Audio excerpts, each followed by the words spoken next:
Crime हो या राजनीति, चुनाव हो या आयोजन, खेल हो या मनोरंजन, अब खुलकर होगी चर्चा हर एक मुद्दे पर। सटीक व बेबाक खबरों के लिए भारती न्यूज 24 के साथ जनमन की आवाज। स्टाफ सर्विस कमीशन की सीडी की जो जॉब निकाली थी सरकार ने 2017 में, उसका टेस्ट लिया था, उसके बाद इनका मेडिकल हुआ, तो अब 2021 में उसका रिजल्ट निकाला है। कोरोना की वजह से रिजल्ट लेट था, लेकिन उसमें क्या हुआ, जो 65,000 पोस्ट निकाली थी, बच्चे इन्होंने रखे 30,000। अब 35,000 जो सिलेक्ट हुए बच्चे हैं वो सड़कों के ऊपर बेचारे धक्के खा रहे हैं, उनकी कोई सुनवाई नहीं हो रही।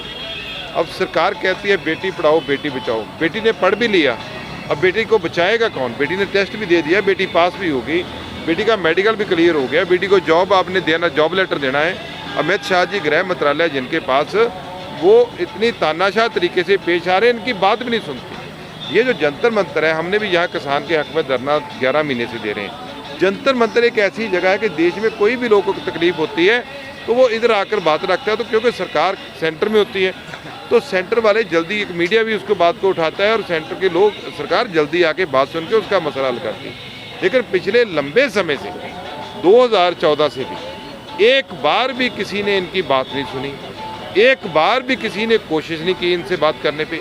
यही नहीं, कोई भी जहाँ धरना प्रदर्शन करता है किसी की बात नहीं सुनी जाती।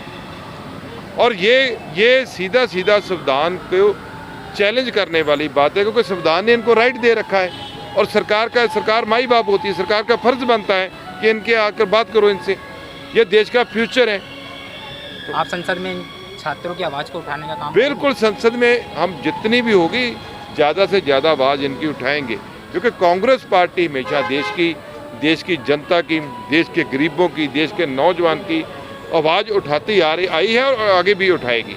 पर सरकार बड़े बड़े वादे कर रही है, लाखों युवाओं को रोजगार दिया जा रहा है, इस पर क्या कहना चाहिए?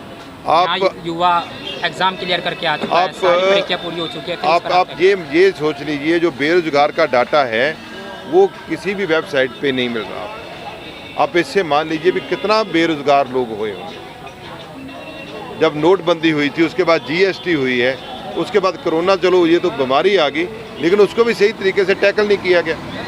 इतना मुश्किल से देश गुजर रहा है, बेरोजगारी, लोगों के रोजगार जा रहे हैं, दूसरा जिनको रोजगार मिले हैं, जिसके लिए महंगाई इन्होंने बढ़ाई है, जो टैक्स लोगों के ऊपर इतना बढ़ा रखा है, वो जॉब वालों को पैसे देने के लिए तो बढ़ाया है, लेकिन पैसा किसी को नहीं दे रहे, जॉब पे किसी को नहीं रख रहे। तो ये तो बड़ा दुर्भाग्य है देश का कि ये लोग देश के ऊपर राज कर रहे हैं। वो देश जिसको कांग्रेस पार्टी और भी नेक लोग जिन्होंने अपना खून देकर यहाँ तक, आज़ादी के बाद यहाँ तक पहुँचाया था, खत्म करने के कगार पे रख दिया है। सर, ये छात्र आप पिछले 8-9 महीने से प्रोटेस्ट कर रहे हैं, लेकिन जब भी प्रोटेस्ट करते हैं पुलिस प्रशासन बलपूर्वक इनको उठा दिया जाता है। क्या देश में अब अपना हक मांगना गुनाह हो गया? बिल्कुल, हक मांगना गुनाह है। देश में अनअलानी हुई इमरजेंसी चल रही है, कोई बात नहीं कर सकता, कोई अपने दिल के भाव नहीं निकाल सकता। अभी आप देखो, मैच हुआ पाकिस्तान और हिंदुस्तान का, तो हम भी देखते थे पहले, हम जैसे गांव में हम देखते हैं तो एक आदमी उनकी तरफ, आधे आदमी हो जाते हैं, आधे उसकी तरफ, क्योंकि स्पोर्ट्स है। स्पोर्ट्स में कभी भी नहीं होता कि जो टीम खड़ी है उसी को सबने सपोर्ट करना है, नहीं। हम एक स्पोर्ट्स को स्पोर्ट्स की तरह लेते हैं। जैसे हम गांव में भी खेलते हैं, 2 टीम बना के खेलते हैं, तो आधे एक को सपोर्ट करते हैं, आधे के एक को। ये नहीं होता कि ये मेरा बेटा, मैंने इसको सपोर्ट करना है, मेरे मोहल्ले के, ये नहीं होता।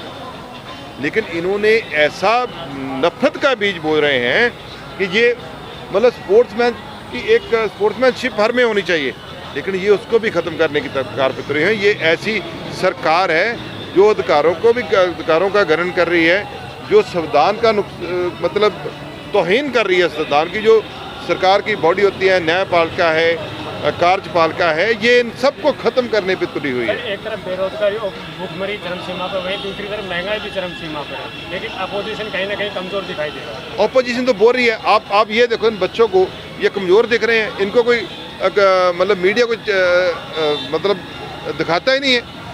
जब दिखाओगे तो फिर ही बात होगी। सोशल मीडिया पे चल रहा है। अभी देखो, एक छोटी सी बात होती है कि जैसे एक टूल किट में वो लड़की पकड़ के ले आए थे, कितना मीडिया बवाल मचा रहा था।